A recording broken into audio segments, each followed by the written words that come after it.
Assalamualaikum warahmatullahi wabarakatuh. Perkenalkan Pak, nama saya Felintiva Terdeprinda, biasa dipanggil Felin, nomor BP 181107-2002, dari kelas 2D4 TC. Baiklah Pak, pada kesempatan kali ini, saya akan menjawab soal UAS Sistem Telekomunikasi melalui video sebagai berikut. Soal nomor 1. Menjelaskan perbedaan sistem telekomunikasi analog dengan sistem telekomunikasi digital. Dalam sistem telekomunikasi analog itu terdapat sinyal analog, dan dalam sistem telekomunikasi digital terdapat juga yang dinamakan dengan sinyal digital. Lalu sinyal analog yaitu adalah sinyal yang kontinu terhadap waktu. Adapun contoh dari sinyal analog itu sebagai berikut, yaitu pertama contohnya itu sinyal sinus, lalu sinyal gergaji, kemudian ada sinyal pulsa, dan ada sinyal segitiga, serta sinyal suara. Dan kelima hal ini atau kelima contoh dari sinyal ini yaitu merupakan sinyal analog, sebab sinyal ini kontinu terhadap waktu, yaitu T. Lalu pada sistem telekomunikasi digital juga terdapat yaitu sinyal digital. Sinyal digital yaitu sinyal analog yang diubah ke dalam bentuk diskrit dengan cara mengambil beberapa sampelnya secara berkala, yaitu misalnya pada gambar ini, di mana di gambar ini terdapat sinyal analog yaitu menyerupai sinyal sinus yang kemudian diambil sampelnya secara berkala, dan pengambilan sampel inilah yang diubah ke dalam bentuk sinyal diskrit dan nanti akan dikonversi melalui ADC dan berulang menjadi sinyal digital. Pada sistem telekomunikasi analog dan digital itu terdapat dua jenis media yang digunakan, yaitu pertama on wire atau menggunakan kawat, dan wireless atau tanpa kawat. Pertama saya akan menjelaskan perbedaan antara sistem telekomunikasi analog dan sistem telekomunikasi digital pada on wire atau pada kawat. Itu bisa dilihat pada sinyal analog, pada sistem telekomunikasi analog yaitu sinyal yang langsung diinputkan yaitu adalah sinyal analog yang kemudian melintas pada kawat dan diteruskan kepada outputnya atau kepada penerima. Sedangkan pada sistem telekomunikasi digital yang on wire yaitu sinyal analog yang masuk itu dikonversi dulu oleh ADC atau analog digital converter, yaitu dari sinyal analog ke digital dikonvert dulu, kemudian setelah sinyal tersebut dikonvert kemudian diteruskan, dan ketika hendak sampai pada penerima, sinyal tersebut dikembalikan lagi menjadi sinyal analog, yaitu menggunakan DAC atau digital analog converter, sehingga diperoleh lagi sinyal informasi tadi yang dalam bentuk analog diperoleh lagi dalam bentuk analog juga pada penerima. Kemudian untuk sistem telekomunikasi analog dan digital yang menggunakan media wireless, yaitu pada sistem telekomunikasi analog untuk yang menggunakan media wireless yaitu sinyal analog yang masuk pertama dimodulasi terlebih dahulu. Seperti yang kita ketahui pada pelajaran sebelumnya, modulasi tentunya memerlukan sinyal informasi dan sinyal carrier, di mana sinyal carrier diperoleh dari osilator. Lalu dilakukan modulasi pada sistem telekomunikasi analog, yaitu ada modulasi AM, FM, dan PM. AM itu amplitude modulation, FM yaitu frequency modulation, dan PM yaitu phase modulation. Dan kemudian dipancarkan melalui antena dan diterima lagi dari antena yang di seberang, dan kemudian dilakukan demodulasi oleh demodulator, yaitu dimana yang sudah dimodulasi AM kemudian didemodulasi lagi sehingga didapat lagi sinyal informasi yang tadi dan sampai pada penerima. Lalu kalau untuk yang pada sistem telekomunikasi digital yang menggunakan media wireless berbeda dengan yang analog, dimana pada digital yaitu sinyal analog dikonvert dulu menjadi sinyal digital dengan menggunakan ADC seperti pada on wire tadi, yaitu setelah diubah menjadi sinyal digital barulah dimodulasi dengan menggunakan osilator juga, yaitu terdapat 3 macam modulasi pada sistem telekomunikasi digital, yaitu ASK, FSK, dan PSK, yang kemudian dipancarkan dan diterima, yang berikutnya akan didemodulasi juga, dan setelah didemodulasi baru dikembalikan lagi dari digital ke analog atau digital atau DAC, digital analog converter, sehingga diperoleh lagi sinyal informasi yang tadinya analog sampai kepada penerima juga sinyal analog. Soal nomor 2, menjelaskan kenapa penerimaan sinyal digital lebih baik dibanding sistem telekomunikasi analog, atau sinyal digital lebih kebal terhadap noise dibanding sinyal analog. Karena pada sinyal analog, yaitu sinyal informasi apabila bertemu dengan noise atau sinyal acak, itu akan menjadi terganggu dan juga mengalami loss, sehingga pada penerima akan menjumpai sinyal noise tersebut. Begitu juga pada media wireless, di mana pada media wireless juga terdapat noise atau sinyal acak, sehingga pada bagian penerima sinyal analog juga akan memperoleh noise atau sinyal informasi menjadi terganggu atau mengalami distorsi. Sedangkan pada sinyal digital, hal tersebut tidaklah berpengaruh atau noise tersebut tidak berpengaruh kepada sinyal digital, karena sinyal digital kebal terhadap noise. Mengapa sinyal digital kebal terhadap noise? Karena pada sinyal digital, yaitu pada yang on wire misalnya, yaitu sinyal analog yang pertama masuk itu akan diubah menjadi digital menggunakan ADC, yaitu analog digital converter, sehingga sinyal tersebut dalam bentuk digital dan di dalamnya mengandung informasi bit atau binarnya. Dan apabila bertemu dengan noise atau terjadi noise sinyal acak, maka pada sinyal digital terdapat yaitu satu komponen yang dinamakan repeater, di mana repeater masih bisa mengenali sinyal informasi binarnya atau sinyal informasinya, dan juga dapat mengenali sinyal diskretnya. Dan repeater juga dapat memperkuat sinyal informasi tersebut, sehingga pada bagian penerima masih diperoleh sinyal informasi yang utuh. Selain itu, pada media wireless, sinyal digital juga demikian dengan sinyal digital yang pada on wire, tetapi menggunakan modulasi, di mana setelah dimodulasi kemudian didemodulasi lagi, dan apabila bertemu dengan noise atau sinyal acak, maka hal ini tidak akan mempengaruhi sampainya informasi sinyal digital, karena sinyal digital hanya mementingkan informasi dalam bentuk binar, sehingga lain daripada informasi binar tersebut maka akan dibuang, sehingga tidak berpengaruh sinyal noise atau sinyal acak terhadap sinyal digital, karena sinyal digital hanya mengirimkan informasi binar saja, dan hanya yang penting adalah informasi binarnya, dan juga didukung oleh komponen yang dinamakan repeater, sehingga sinyal digital kebal terhadap noise. Soal nomor 3, menjelaskan tahapan konversi analog ke digital. Pertama yaitu proses sampling, yaitu dimana pada proses sampling yaitu sinyal analog akan diambil sampel-sampelnya menggunakan periode sampling, sehingga pada proses ini apabila kita gambarkan sinyal analog, kemudian kita mengambil sampel-sampelnya, yaitu seperti tanda bintang ini merupakan sampelnya. Kemudian tahap keduanya yaitu kuantisasi, di mana kuantisasi yaitu sinyal yang sudah disampel tadi kemudian akan dibuatkan kuantisasinya dengan misalnya ini 8 tingkat kuantisasi, yaitu di mana terdapat 4 yang positif ke atas dan 4 ke negatif, sehingga ada 8. Dan maka rumus B sama dengan 2 pangkat N, karena terdapat 8 tingkatan kuantisasi, maka B sama dengan 8 sama dengan 2 pangkat N, sehingga nilai N sama dengan 3, karena 2 pangkat 3 adalah 8.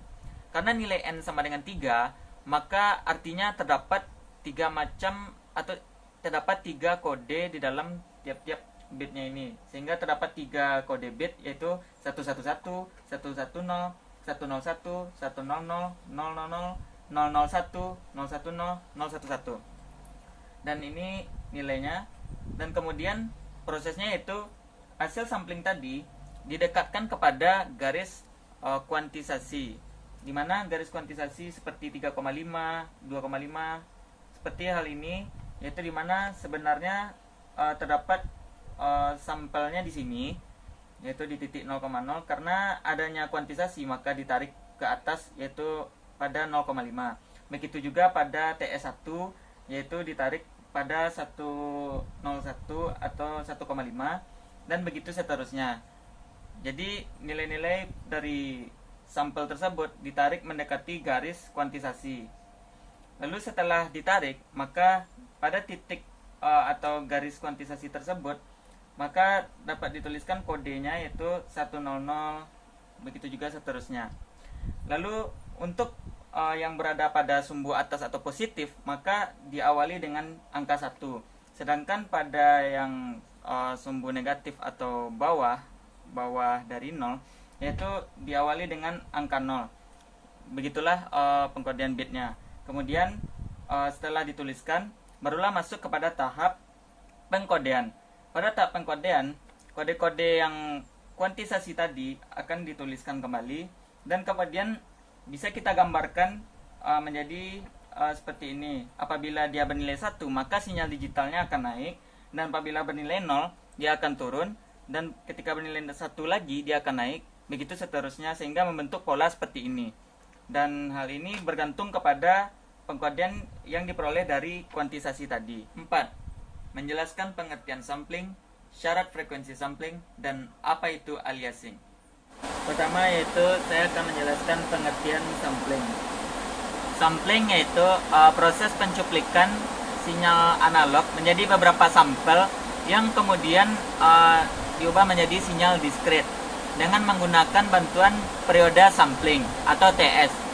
Yaitu seperti hal ini, terdapat sinyal analog, di mana sinyal analog pada dalam 1 detik memiliki 1 gelombang, artinya dengan frekuensi 1 Hz, yang kemudian disampling dengan menggunakan periode sampling 1, 2, 3, 4, 5, 6, 7, yaitu 8. Dan kemudian diperoleh titik-titik hijau, di mana titik-titik hijau ini merupakan sampel yang diambil dari sinyal analog tersebut. Dan kemudian apabila titik-titik ini ditampilkan, maka akan membentuk sinyal diskrit. Seperti ini juga. Lalu berikutnya yaitu apabila terdapat suatu frekuensi sampling yaitu 1000, dan kemudian kita memberikan F sama dengan 100, maka akan menampilkan tampilan seperti ini. Dimana sebenarnya pada frekuensi sampling itu terdapat syarat frekuensi, yaitu harus lebih besar dari 2 kali frekuensi sinyal informasi. Misalnya sinyal informasinya memiliki frekuensi 100 misalnya. Jadi frekuensi samplingnya harus di atas 2 kali dari 100, yaitu misalnya 300. Karena 2 kali 100 200, berarti di atasnya itu 200 ke atas, yaitu 300 Hz, dan seterusnya. Karena ini frekuensi samplingnya adalah 1000 dan F ini adalah frekuensi informasinya, hingga sampai kepada frekuensi sama dengan 600, artinya kan akan terjadi ketidaksesuaian, karena frekuensi samplingnya hanya 1000, sedangkan frekuensi informasi 600. Jadi 600 dikali 2 menjadi 1200, artinya kurang 200 frekuensi lagi, sehingga akibatnya frekuensi 600 yaitu akan menghasilkan bunyi yang sama dengan frekuensi 400, karena 1000 dikurang 600, karena frekuensi samplingnya 1000 sedangkan sinyalnya 600, berarti 1000 dikurang 600 400, maka dia akan sama dengan frekuensi yang 400, yaitu seperti yang ini. Lalu frekuensi 100 juga akan menjadi sama dengan frekuensi 900 apabila frekuensi sampling dari 900 ini tetap 1000. Artinya frekuensi ini melebihi dari 2 kali frekuensi yang seharusnya kalau frekuensi samplingnya 1000, 2 kali frekuensinya artinya maksimal yaitu hanya sampai F sama dengan 500. Artinya sinyal informasinya hanya sampai maksimal F sama dengan 500. Nah, ini ada 900. Jadi kelebihan, sehingga menyebabkan harus frekuensi samplingnya sebenarnya itu 900 kali 2, itu 1800 ke atas. Nah, karena tidak sesuai, maka 900 akan terjadi kesamaan bunyi atau kesamaan sedikit pola dari tampilan frekuensinya dengan cara itu 1000 dikurang 900 sama dengan 100. Jadi frekuensi informasi 900 akan memiliki bunyi yang sama dengan F sama dengan 100.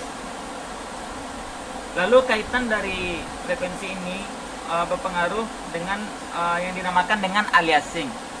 Aliasing yaitu proses suatu peristiwa penumpukan frekuensi pada suatu proses yang telah dicuplik, sehingga akan terjadi berimpitnya atau terpotongnya suatu sinyal informasi tertentu, sehingga menyebabkan beberapa data menjadi hilang atau menjadi terimpit.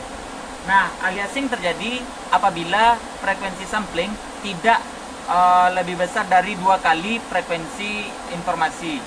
Jadi frekuensi samplingnya harus di atas 2 kali frekuensi sinyal informasi agar tidak terjadi aliasing. Misalnya pada kasus ini yaitu terdapat data di mana frekuensi samplingnya 8 kHz. Kemudian saya memasukkan yang frekuensi informasinya 3 kHz. Artinya jika 3 dikali 2 berarti 6 kHz. Berarti masih bisa dilakukan proses sampling dan tidak terjadi aliasing. Lalu bagaimana jika 5 kHz?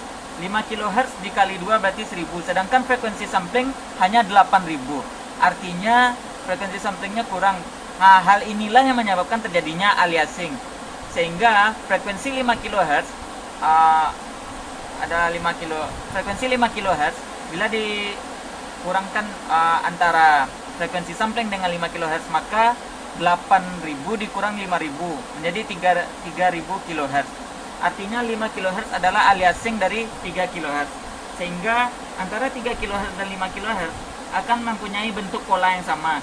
Jika kita perhatikan pada frekuensi 3 kHz, ini akan terlihat pada frekuensi 5 kHz seperti cerminan dari sumbu Y-nya. Bisa dilihat. Sehingga ketika saya melakukan percobaan ini atau praktikum ini, saya mendengarkan bunyi yang sama antara frekuensi 3 kHz dan 5 kHz. Agar tidak terjadi aliasing, maka frekuensi sampling harus 2 kali lebih besar daripada frekuensi sinyal informasi. Soal nomor 5. Menjelaskan pengertian kuantisasi dan kenapa perlu kuantisasi.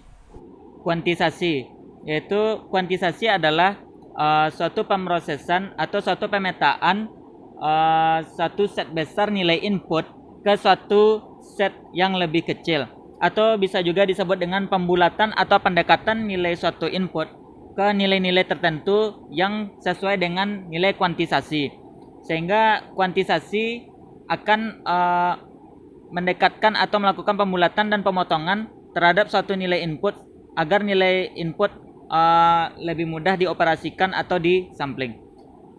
Nah, seperti hal ini, di mana pada gambar ini terdapat begitu banyak sinyal yang rumit apabila kita lakukan sampling. Maka untuk mempermudahkan kita melakukan sampling, maka kita dapat melakukan proses yang dinamakan dengan kuantisasi, seperti yang dijelaskan pada tahap untuk menjadikan analog ke digital converter atau proses convert dari analog ke digital.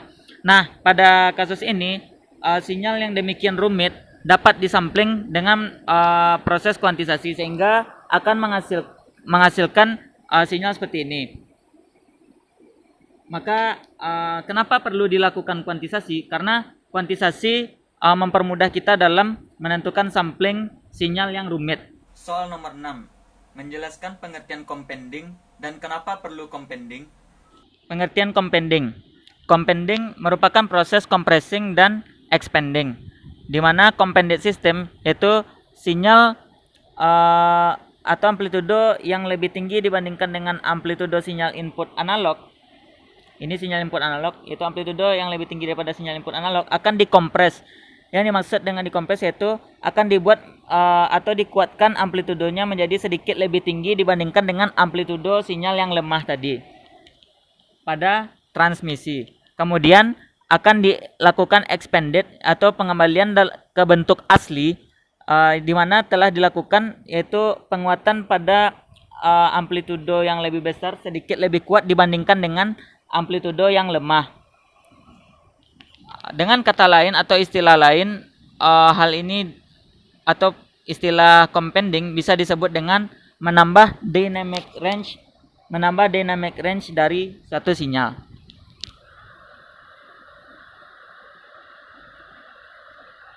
Kemudian berikut yaitu gambar aplikasi dari compending, di mana di sini saya dapat membuktikan mengapa perlu dilakukannya compending dan apa fungsi dari compending. Yaitu pada gambar figur 1, figur 1 yaitu menunjukkan sinyal informasi asli, yaitu sinyal informasi yang masih lemah. Kemudian pada figur 2 yaitu sinyal informasi tadi dikuatkan atau dikompres sehingga menjadi gambar seperti figur 2. Kemudian dilakukan kuantisasi di mana agar mempermudah kita dalam menentukan sampelnya, yaitu pada figur 3. Lalu pada figur 3 ini juga dilakukan pengkodean dalam bit. Dan kemudian pada penerima akan dilakukan expanding atau pengembalian lagi ke bentuk asli, yaitu seperti figur 4. Di mana figur 4 menyerupai figur 2. Tetapi pada penerima, sinyal yang diterima itu adalah sebenarnya bukanlah sinyal sampling, tetapi sinyal dari hasil kuantisasi. Dan didapatlah gambar figur 5 yaitu seperti ini, di mana spektrumnya atau frekuensinya terlihat hanya satu dan tidak ada frekuensi-frekuensi lain. Jadi mengapa perlu dilakukan expanding? Di sini dapat kita lihat bahwa expanding berfungsi untuk menghilangkan frekuensi-frekuensi lain atau ibaratnya memperkuat atau fokus kepada satu frekuensi sehingga tidak terjadi peristiwa distorsi atau gangguan lainnya. Maka compending dilakukan agar memperoleh suatu frekuensi tanpa adanya frekuensi lain yang mengganggu. Soal nomor 7. Menjelaskan perbedaan penerimaan sinyal dengan compending dan tanpa compending untuk sinyal yang lemah atau mendekati satu level kuantisasi. Baiklah, berikut gambar sinyal tanpa compending, yaitu sinyal lemah yang mendekati satu level kuantisasi, dan yang di sebelah kanan yaitu gambar dengan hasil setelah di compending. Jadi pada gambar kiri atau yang tanpa compending, yaitu satu level atau sinyal lemah yang satu level mendekati kuantisasi, itu terdapat di sini kita lihat bahwasanya gambar ini terjadi distorsi atau terjadi timbulnya frekuensi-frekuensi lain. Hal ini terjadi karena kuantisasi mendekati satu level sehingga hasil kuantisasinya pun tetap gitu. Sehingga karena hasil kuantisasinya pun tetap, maka sinyal itu akan tetap seperti ini dan ada frekuensi yang keluar ke dalam sehingga terjadilah peristiwa distorsi. Namun pada compending, pada sinyal yang di compending itu tidak akan terjadi distorsi atau keluarnya frekuensi-frekuensi lain karena sudah dikompres, diexpand dan dikuantisasi sehingga menjadi sesuai dan hanya terdapat satu frekuensi saja. Dan jika dilihat pada tampilan domain frekuensi pada gambar sebelah kiri atau yang tanpa compending, maka akan muncul banyak frekuensi jika kita lihat, yaitu pada 500, 100 dan segalanya ada frekuensi. Namun pada sinyal yang sudah di compending itu hanya terdapat satu frekuensi dan frekuensi yang lain dihilangkan, sehingga dari sini kita dapat melihat bahwasanya distorsi ditandai dengan banyaknya frekuensi-frekuensi lain yang bermunculan, dan sedangkan pada compending itu tidak adanya distorsi atau dicegahnya distorsi sehingga tidak adanya distorsi lagi dan tidak ada lagi frekuensi-frekuensi lain, dan hanya ada terdapat frekuensi itu 500. Nomor 8. Menjelaskan perbedaan sistem modulasi digital ASK, FSK, dan PSK. Pertama yaitu ASK. ASK atau Amplitude Shift Keying itu akan membuat suatu modulasi berdasarkan amplitude dari sinyal input digital, dimana apabila sinyal input digital bernilai 1 atau amplitudenya naik, maka akan melewatkan sinyal carrier, dan apabila binernya atau sinyal input digitalnya bernilai 0, maka dia tidak akan melewatkan sinyal carrier, sehingga akan terlihat jika bernilai 1 sinyal carrier dilewatkan, ketika bernilai 0 tidak dilewatkan, ketika bernilai 1 dilewatkan, dan begitu seterusnya. Dan berikut di sebelah kanan yaitu gambar dari domain frekuensi. Pertama ini adalah gambar domain frekuensi dari sinyal input digital, dan ini gambar domain frekuensi dari sinyal carrier, dan ini adalah gambar domain frekuensi dari sinyal modulasi ASK.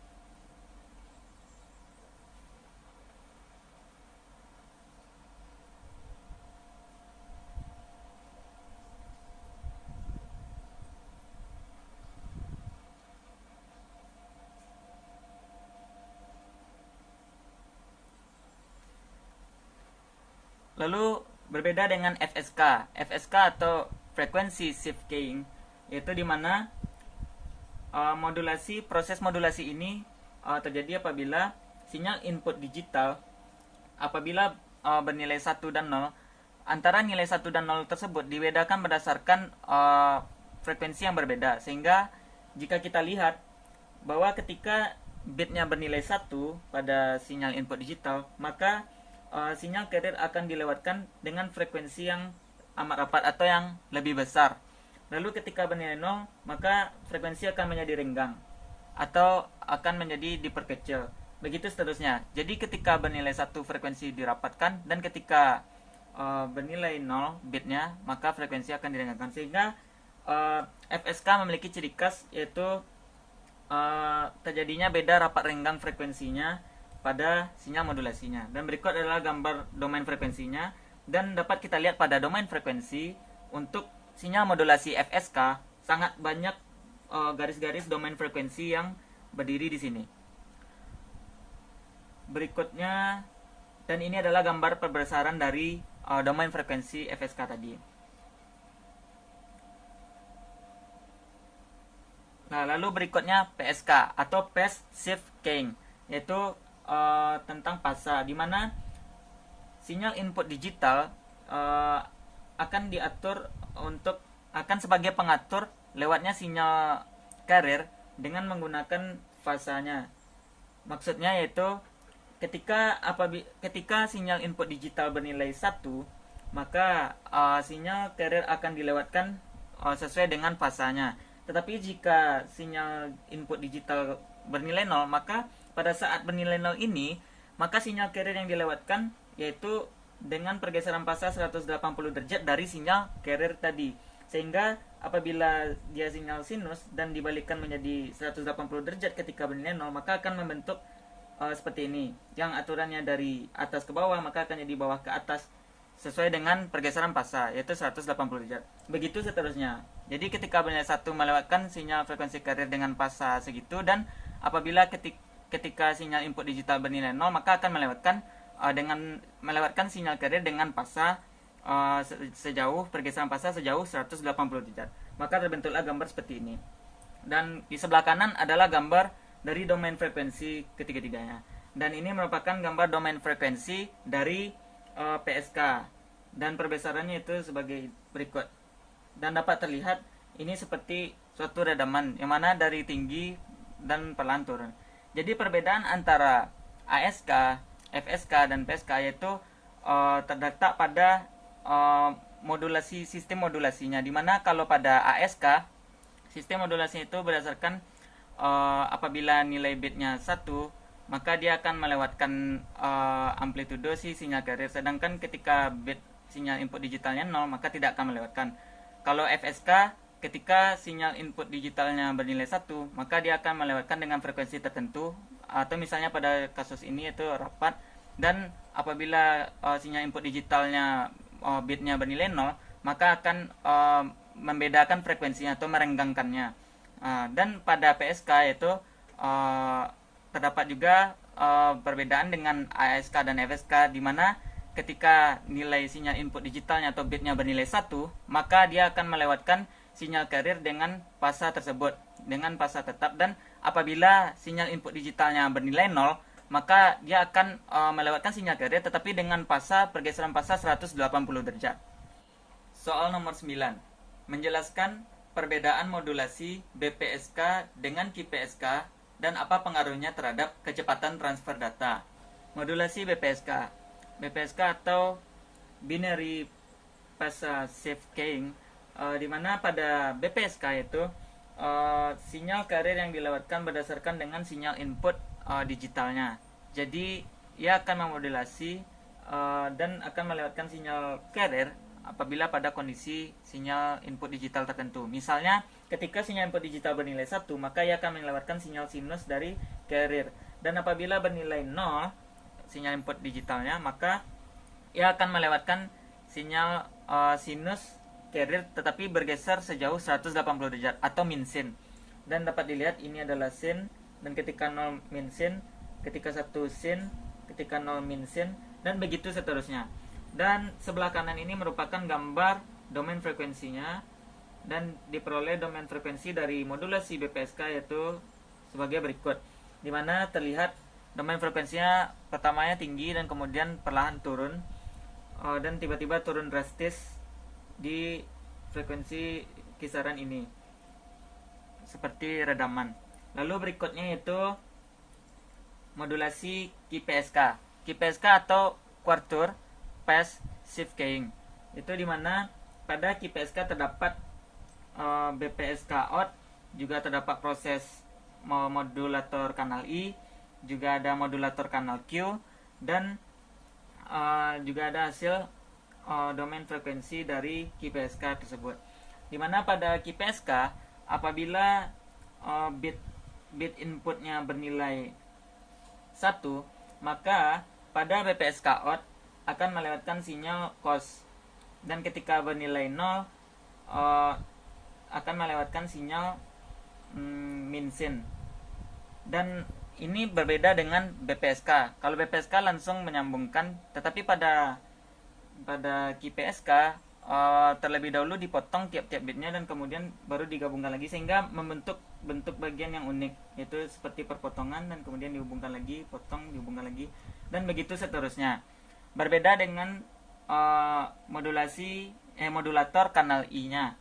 Pada modulator kanal I-nya itu apabila inputnya bernilai bit 1, maka ia akan melewatkan sinyal sinus seperti gambar. Dan apabila bernilai 0 bitnya, maka ia akan melewatkan sinyal min sinus. Hal ini seperti BPSK. Lalu ada modulator kanal Q. Pada modulator kanal Q, apabila bit inputnya bernilai 1, maka ia akan melewatkan sinyal COS, dan apabila bernilai 0 bit inputnya, maka ia akan melewatkan sinyal sinus setengah gelombang, dan begitu seterusnya dengan perpotongan-perpotongannya yang unik kemudian digabungkan sehingga membentuk seperti ini, membentuk kode yang unik. Dan kemudian terdapat output dari domain frekuensinya, dan diperoleh domain frekuensi pada QPSK sebagai berikut, di mana domain frekuensinya lebih kompleks daripada BPSK. Dan juga dapat dilihat dari domain frekuensi QPSK lebih banyak dan lebih kompleks dibandingkan BPSK. BPSK yaitu melewatkan sinyal carrier berdasarkan penyesuaiannya dengan sinyal informasi digital, sehingga menggunakan bit dari sinyal informasi digital dalam pengkodeannya. Berbeda dengan QPSK yaitu melewatkan sinyal carrier berdasarkan sinyal input digitalnya, namun terdapat potong-potongan yang kemudian digabungkan sehingga memperoleh bentuk kode, dan kode tersebut digunakan dalam pengkodean, sehingga dalam kode ada kode lagi dan terdapat kode-kode unik. Dan pada QPSK tentunya lebih kompleks dan lebih banyak, serta sesuai namanya yaitu quarter. Lalu bagaimana kecepatan transfer data pada QPSK dan BPSK? Menurut analisa saya, kecepatan transfer data pada QPSK yaitu lebih cepat atau lebih bagus dan lebih banyak dibandingkan kecepatan transfer data pada BPSK. Karena pada QPSK sesuai namanya itu quarter, yaitu menggandakan rate data yang dioperasikan. Berbeda dengan BPSK yang hanya bisa mengirimkan satu kode dalam satu bit. Sedangkan ini dapat mengirimkan kodenya berganda-ganda dan dalam waktu yang cepat. Soal nomor 10. Menjelaskan multiplex FDM dengan menggunakan modulasi digital. Pada multiplex FDM dengan modulasi digital, yang membedakannya dengan multiplex FDM dengan modulasi analog, yaitu pada multiplex FDM modulasi digital tentunya menggunakan modulasi digital seperti ASK, FSK, PSK, dan segala macamnya, ataupun QPSK dan lain-lainnya. Sehingga pada prosesnya dalam modulasi digital tentunya sinyal carrier akan dilewatkan atau tidak dilewatkan, atau dilewatkan dengan fasa tertentu, atau sinyal sin atau cos itu berdasarkan dengan sinyal input digitalnya yang menyerupai pulsa atau bit 1010, dimana dalam pembentukan atau input dari sinyal digital tersebut yang menyerupai sinyal pulsa, hal tersebut membutuhkan beberapa frekuensi sehingga membentuk sinyal tersebut seperti pulsa. Dan karena membutuhkan banyak frekuensi tersebutlah yang menyebabkan sinyal modulasi digital memiliki banyak rentang frekuensi dan bandwidth yang lebih lebar. Dan dapat dilihat dari gambar output domain frekuensinya di sebelah kanan ini, terlihat bahwa domain frekuensi dari multiplex FDM dengan modulasi digital memiliki rentang frekuensi yang lebih lebar atau bandwidth yang lebih besar dibandingkan dengan FDM yang modulasi analog.